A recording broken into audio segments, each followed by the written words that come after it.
ಸಂಭ್ರಮ ಮನೆ ತುಂಬ ಬಂಧು ಬಾಂಧವರೆಲ್ಲ ತುಂಬಿಕೊಂಡಾಗ ಎಂತ ಸಂಗಮ ಶುಭ ಲಗ್ನದಲ್ಲಿ ಗಂಡು ಹೆಣ್ಣು ಜೋಡಿಯಾದಾಗ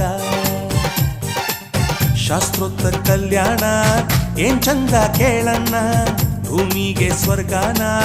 ತಂದಂತೆ ನೋಡಣ್ಣ ಮನ ಬಂದ ಹಾಗೆ ಮಾಡಲು ಮದುವೆ ವ್ಯಾಪಾರ ಅಲ್ಲಣ್ಣ ಎಂತ ಸಂಭ್ರಮ ಮನೆ ತುಂಬ ಬಂಧು ಬಾಂಧವರೆಲ್ಲ ತುಂಬಿಕೊಂಡಾಗ